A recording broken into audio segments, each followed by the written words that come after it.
तो अब ये बात आप अच्छे से समझ लीजिए। हमारे माननीय मोदी जी प्रधानमंत्री जो हैं, उनका नारा था बेटी बचाओ। दरअसल वो नारा बिल्कुल नहीं था, बल्कि ये जो है ये एक तमाम पेरेंट्स को, जिनकी खासकर बेटियां हैं, तमाम पेरेंट्स को एक तरह से वो चेतावनी थी कि अपनी बेटी बचाओ। जी हाँ, आप लोग समझने में भूल कर गए और आप लोगों ने समझने में देर भी कर दी। जी जी, समझ रहे हैं। अब देखिए, 1 नवंबर को IIT BHU के एक स्टूडेंट के साथ रेप होता है, गैंग रेप होता है। जी हाँ, 3 लोगों ने मिलकर गैंग रेप उसका करते हैं। और वो कौन थे? वो थे बीजेपी IT सेल के पद अधिकारी। जी हाँ, तीनों दरिंदे रेप करते हैं आराम से और उसके बाद चले जाते हैं मध्य प्रदेश के चुनाव के प्रचार प्रसार में। जी हाँ, और जब चुनाव खत्म हो जाता है उसके 2 महीने के बाद होती है इन दरिंदों की गिरफ्तारी। अब आपको क्या लगता है कि गिरफ्तारी के बाद क्या होगा? बताइए क्या होगा, बताइए। जवाब है कुछ भी नहीं होगा। अब आप पूछेंगे कि वो क्यों? वो इसलिए कि इन दरिंदों की नेताओं के साथ पिक देख लीजिए। मतलब इन दरिंदों की पहुंच कहां तक है? इन दरिंदों की पहुंच पूरे ऊपर तक है, लास्ट ऊपर तक, यानी कि हमारे माननीय नरेंद्र मोदी PM तक इनकी पहुंच है। और फिर अब गोदी मीडिया को ही देख लीजिए ना। हाँ, अंजना जी, हाँ, उनका तो हल्ला बोल ही वो नहीं रही है। जी हाँ, जो रिपोर्टिंग करती थी। और बाकी सारे जितने गोदी मीडिया के एंकर है वो पूरी तरह से, यानी कि जिप, यानी कि मुंह में पूरी तरह से ताला लग चुका है, लॉक हो चुका है। ठीक। और कोई इस मामले में कोई रिपोर्टिंग नहीं, कुछ भी नहीं, पूरी तरह से शांति शांति, हर तरफ शांति। चलिए अब थोड़ा सा बैक जाते हैं, थोड़ा सा बैक।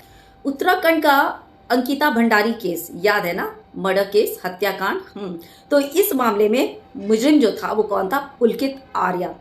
कौन था वो? बीजेपी के नेता का बेटा। उसके बाद 7 महिला पहलवानों को मोलेस्ट करने वाला बीजेपी सांसद ब्रिजभूषण सिंह। हुआ इन दोनों का कुछ हुआ? कुछ भी नहीं हुआ।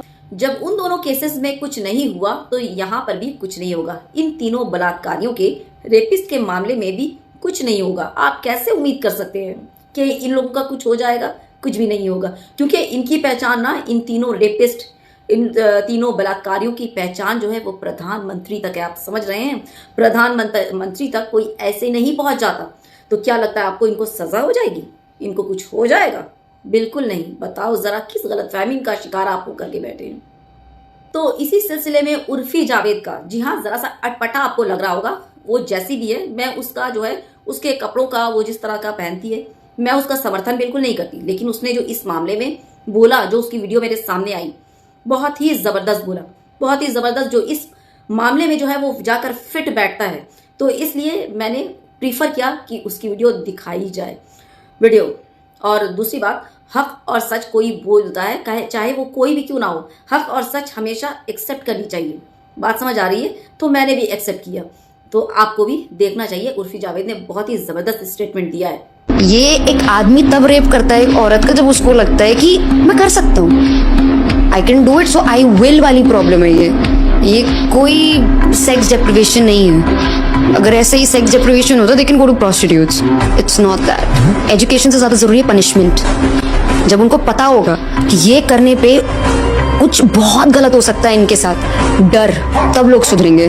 बिना डर के सुधरेंगे ही नहीं। यहाँ रेप कर लो आप, फिर थोड़ा बहुत 1-2 साल जेल में मौज मस्ती कर लो, फिर बाहर निकलो, कोई डर ही नहीं है। मैंने कितने ऐसे केसेस देखे हैं, रेप करके बाहर निकल के फिर उसी लड़की का रेप किया है, या फिर अगर उसने कंप्लेन कर रही है उसके पूरे खानदान को उड़ा दिया है। डोंट यू फील कि अगर आप boys, young boys, 5 year old 6 year olds को रिस्पेक्ट के बारे में सिखाएं, हर बॉय को रिस्पेक्ट के बारे में सिखाएं। तुम हर इंसान को एजुकेट करके देख लो, कर लो, पूरे इंडिया में सबको एजुकेशन दे लो, तब भी रेप केसेस होंगे अगर तुम पनिशमेंट स्ट्रिक्ट नहीं रखोगे। तो अब आप शौक से कह सकते हैं कि ये जो बेटियों का बलात्कारी है वो भाजपा का संस्कारी है।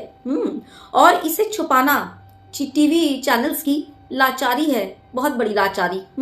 शेयर करना बिल्कुल मत भूलिएगा, ज्यादा से ज्यादा वीडियो शेयर कीजिएगा, ज्यादा से ज्यादा।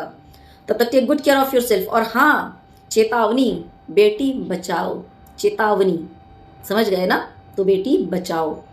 अल्लाह हाफिज।